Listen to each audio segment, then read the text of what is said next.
প্রভু, নিচে একবার তাকিয়ে দেখুন আপনার আলালের ঘরের দুলালরা কি কাণ্ডটাই না করে চলেছে। কতবার আপনাকে সাবধান করেছি বাঁদরদের লাই দেবেন না, ওরা মাথায় চড়ে বসবে। আমার কথা আপনি গ্রাহ্যই করেননি। এবার বুঝুন ঠেলা, ওরা তো এবার মাথায় উঠবেই। আমার প্রিয় চরিত্র নারদ, নারদ মুনি।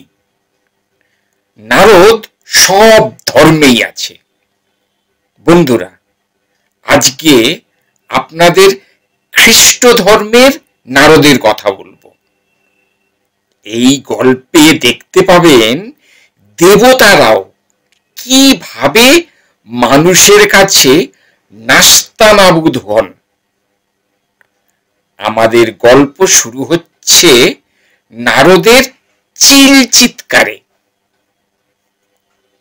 ওদিকে নিচে মানে মর্তে তখন সাজো সাজো রব, চারিদিকে চরম কর্মব্যস্ততা। হয়েছে কি না, পৃথিবী পাপে পূর্ণ হয়ে যাওয়ায় ঈশ্বর রেগে গিয়ে নোয়াকে একটা নৌকা তৈরি করে তাতে সব জাতের একজোড়া করে পশু পাখি ও তার পরিবারের সদস্যদের নিয়ে তাতে উঠে যেতে বললেন। তারপরে তিনি 40 দিন 40 রাত এক টানা অবিশ্রান্ত বৃষ্টি দিয়ে সারা পৃথিবীটাকেই জলপ্লাবনে সবাইকে ডুবিয়ে মেরে ফেললেন। এ তো গেল আষাঢ়ে গল্পের শুরু। বেঁচে রইল শুধু নোয়ার পরিবার আর নৌকায় থাকা সেই পশু পাখি। পরে সেই জল শুকিয়ে যায়, অনেক দিন কেটে যায়, আর নোয়ার 3 ছেলে থেকে আবার এই পৃথিবীতে প্রচুর মানুষের জন্ম হলো। থরি চারিদিকে মানুষে গিজ গিজ করতে থাকলো। খাবারের সন্ধানে সবাই এক এক দিকে ছড়িয়ে পড়তে শুরু করলো। নোয়ার এক ছেলে পূর্ব দিকে এগিয়ে এক বিশাল সমতল ভূমির খোঁজ পেল। তাদের তো আনন্দের আর সীমা নেই। বিস্তর লোক লস্কর, বাক্স প্যাঁটরা, ঢোল ঢক্কর নিয়ে এক জায়গা থেকে অন্যত্র অবিরাম আর কাহাতক চলা যায়। আর নয় বাবা, এইবার একটু স্বস্তির নিঃশ্বাস ফেলতে পারবো।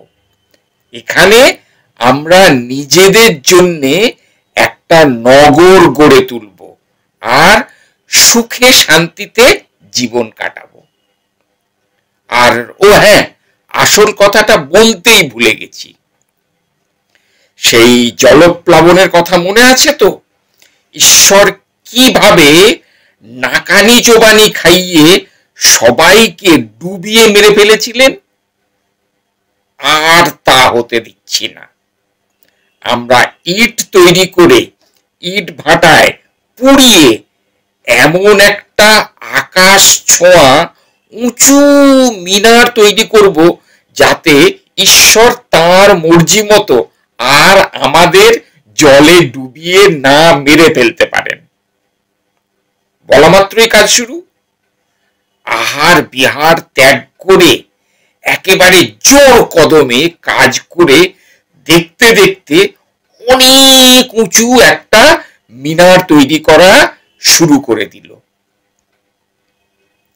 নারদীদের তো চুপ করে বসে থাকার উপায় নেই। ঢেঁকিতে চেপে চারিদিকে চক্কর কেটে বেড়ানোটাই তো তার একমাত্র কাজ। স্বর্গ ত্যাগ করে প্রতিদিনকার মতো ওইভাবে চক্কর কাটতে কাটতে এক সময় পৃথিবীর কাছে এসে ওদের কীর্তিকলাপ দেখে তো তার চক্ষু ছানা বড়া। এ কি সাহস, কি ঔদ্ধত্য ওই সামান্য মানুষের বাচ্চাদের! উঁচু মিনার তৈরি করে ওরা স্বর্গে আমাদের কাছে পৌঁছতে চায়। ঈশ্বরকে এখনই সতর্ক করা দরকার, আর কাল বিলম্ব করা একেবারেই উচিত হবে না। যেমন ভাবা তেমন কাজ, ঢেকির মুখ ঘুরিয়ে সোজা ঈশ্বরের সিংহাসনের কাছে। ওদিকে সারাদিন প্রচুর কাজ করে সবে একটু তন্দ্রা মতো এসেছিল, এমন সময় নারদের তারস্বরে চিৎকারে তার তন্দ্রার দফা রফা। কি হয়েছে, কি এত চিল চিৎকার জুড়ে দিয়েছিস কেন? অধমের ওপর শুধু শুধু রাগ করবেন না প্রভু, নিচে একবার তাকিয়ে দেখুন, দেখলেই বুঝতে পারবেন যে আপনার আলালের ঘরের দুলালরা কি কাণ্ডটাই না করে ফেলেছে। কতবার আপনাকে সাবধান করেছি, বাঁদরদের লায়ে দেবেন না, ওরা আপনার মাথায় চড়ে বসবে। আমার কথা আপনি গ্রাহ্যই করেননি।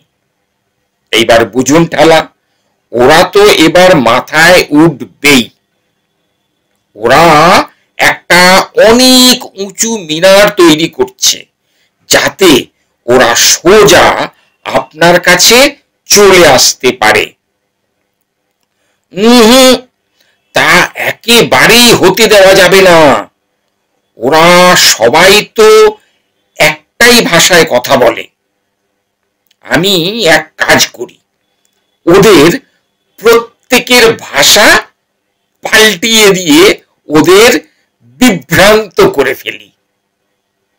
কেউ কারো কথা বুঝতেই পারবে না, আর তার ফলে ওদের কাজকর্ম সবকিছু একেবারে গুলিয়ে তালগোল পাকিয়ে যাবে।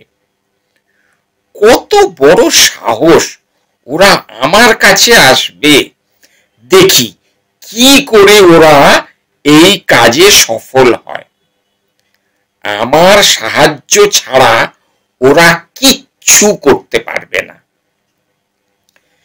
বিধির বাঁধন কাটবে তুমি, এমন শক্তিমান, তুমি কি এমনি শক্তিমান?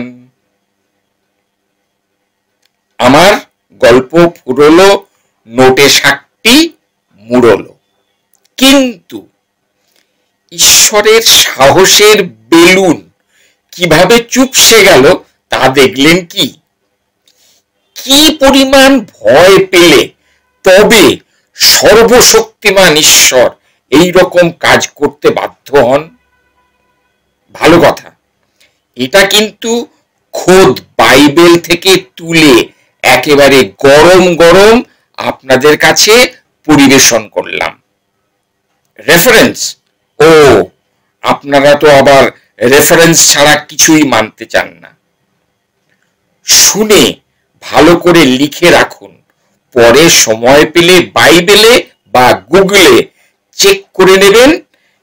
Genesis chapter 11 verses 1 to 9, tower of ব্যাবেল।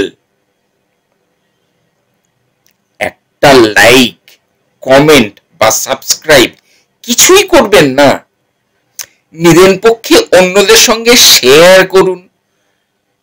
তাহলে আজ আর নয়, পরের বার দেখা হবে নতুন কোনো টপিক নিয়ে। ততদিন ভালো থাকবেন। নমস্কার।